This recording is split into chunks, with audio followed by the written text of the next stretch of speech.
Picture this. You're lying flat on your back on an operating table, fluorescent lights staring right down at you. A tech slaps a plastic mask over your face or slides a needle right into your arm. Then someone goes, "Do me a favor and count backward from 10. You go 10, 9, 8, maybe 7 if you're really trying. And then it's like nothing even happened. Not pitch blackness. Not that slow, fading feeling you get after an all-nighter. No dreams either. It's just this totally seamless gap of time. 1 second you're counting numbers under fluorescent lights, and literally the next second a nurse is tapping your shoulder going, "All done, time to wake up." In reality though, hours just went by. Your body was basically getting overhauled, sliced open, rearranged, parts taken out. But you were completely out of the picture. So, where'd you actually go during all that? Or way creepier, did you even go anywhere at all, or did you just stop existing for a minute? Most people, doctors included, when they're trying to calm you down, call it going to sleep. Just take a little nap and it'll all be over. Honestly, sweetest little lie in medical history, because sleep sounds safe. Nobody wants to hear their doctor say, "Hey, we're about to chemically erase your entire consciousness for the next 4 hours, right?" But look at a brain scan. Anesthesia and actual sleep? Not even close. When you're asleep, your brain is busy as hell. It's cycling through light sleep, deep sleep, REM when you dream. It's clearing out toxins, organizing memories, even keeping an ear out to wake you up if there's a loud noise. Under anesthesia, though, that whole cycle gets kicked right off the tracks. Brain waves drop into this forced, quiet state and just freeze there. Anesthesia isn't tucking you into bed. It's more like someone reaching inside the fuse box in your head and yanking the main breaker down. So, what actually goes down inside your skull when those chemicals hit your bloodstream? Keep this in mind, the human brain doesn't work like some lone machine. Your consciousness, that whole feeling of knowing who I am, whether I'm in pain or happy, it isn't sitting in one fixed spot. Consciousness is a product of connection. Picture your brain like a mega city at night, with millions of buildings talking to each other over billions of fiber optic cables. The visual center talking to the emotional center. The memory center hooked up to the analytical center. Everything harmonizing to create one single symphony. That's you. Anesthetics don't go around to every building flipping off light bulbs. It does something way more subtle. It cuts the whole fiber optic cable system connecting those buildings. In neuroscience, they call this the breakdown of functional connectivity. Your brain regions at this point? Still alive? Still firing off a few stray electrical signals, but they're completely isolated. They become these deserted islands sitting in the middle of the ocean, no phones, no internet, zero way to text each other. The region that picks up pain signals still gets the ping from the incision, but it can't tell the consciousness region to actually generate pain. In other words, you're not a unified whole anymore. The symphony gets cut off mid-note. The big picture gets ripped into 1,000 tiny shreds.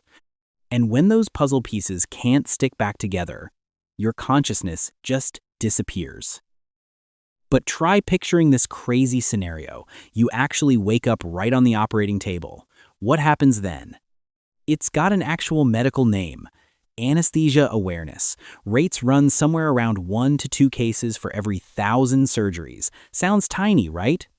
But multiply that by the millions of surgeries happening globally every single day. That's thousands of people every day facing this exact nightmare. So when does it happen? Imagine a surgery using a cocktail of different meds, one to wipe your memory, one to knock out your awareness, and a paralytic agent to keep your body still as a rock so the surgeon's knife doesn't slip. If the dosing for the awareness drug is off by just a hair, but that paralytic is working 100%, you wake up right there on the table. You hear the metal scalpels clinking together. You hear the doctors chatting, and then you feel this razor-sharp blade slicing straight through layers of your flesh. Pure, agony-inducing pain. You want to scream, you want to pull your legs back, you want to rip that breathing tube right out of your throat. Except your body is completely frozen.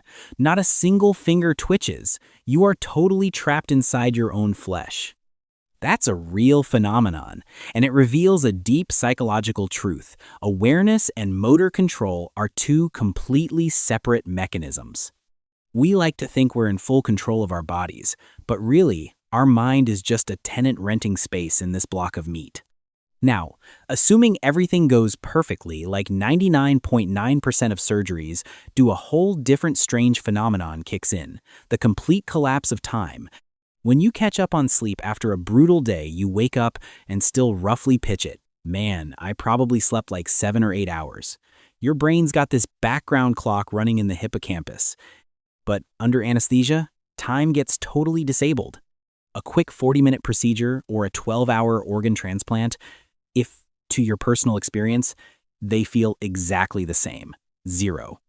Because anesthetic drugs don't just block sensations, they block your brain's ability to lock in new memories, what they call anterograde amnesia. No memories created means no timestamps to compare, which means time literally ceases to exist. You jump straight from the past into the future without ever passing through the present. Except, not every anesthetic drug pushes you into a bottomless void. There's one super interesting outlier here, ketamine. Unlike regular anesthetics that just smother your brain activity, ketamine triggers what's called a dissociative state. It basically locks down the thalamus, the brain's main gatekeeper for outside sensory data, while leaving your cortex totally free to dream. The result? Patients don't feel like they just passed out. They feel like their mind is literally peeling away from their physical body. They see themselves floating up near the ceiling, looking right down at their own body lying on the table. They talk about tunnels of light, vivid hallucinations, or this overwhelming sense of total peace. Sound familiar?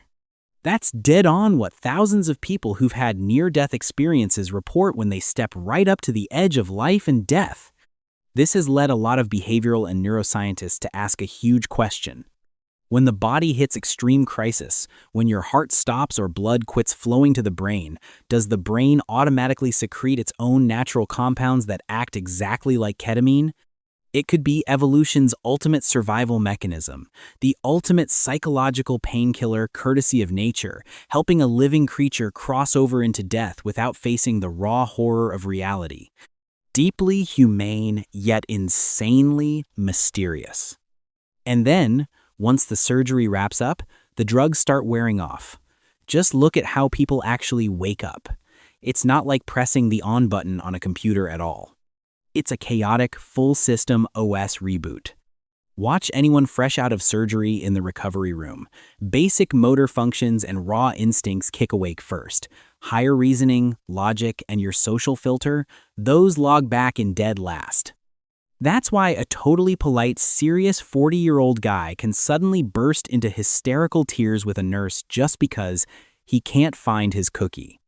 Or a super quiet girl suddenly blurt out her deepest, darkest secrets. Right at that moment, their social self hasn't reinstalled yet. Their brain is basically a PC running in safe mode, only the most bare-bones operating lines are running. You're seeing human nature stripped down to its rawest, most primitive form, right before culture and self-control have time to kick back in. Let's circle right back to the single biggest question we kicked off this video with. When you're put under anesthesia, where do you actually go? If your consciousness relies entirely on those little neural islands texting back and forth, and the anesthesia severed every single cable connecting them, then during those 4 hours flat on the operating table, does that entity called you even exist anymore? Biologically, sure, your heart's still pumping, your lungs are still breathing thanks to a machine, but psychologically, philosophically, you have temporarily ceased to exist. You didn't go to some other dimension, you weren't chilling in some dark void, you were simply not there. It's like a 1,000-piece jigsaw puzzle. When you dump out all 1,000 pieces and scatter them all over the table, that thing called the picture didn't fly away anywhere. It's not hiding under the bed, it didn't float up into the sky, it simply stopped being assembled. And the most mind-blowing, miraculous thing about the human brain isn't that it can just shut down. It's the fact that, after 4 straight hours of being shredded into countless isolated fragments, the moment those drugs flush out, billions of neurons automatically start reconnecting.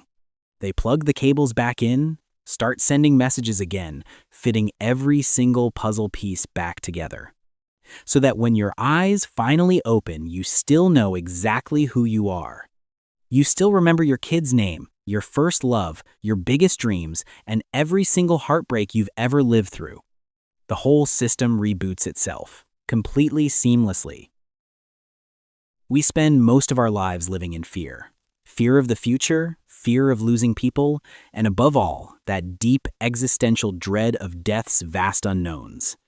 But medicine and neuroscience, through the lens of general anesthesia, accidentally handed us a pretty incredible answer. Ceasing to exist isn't painful at all. It isn't scary.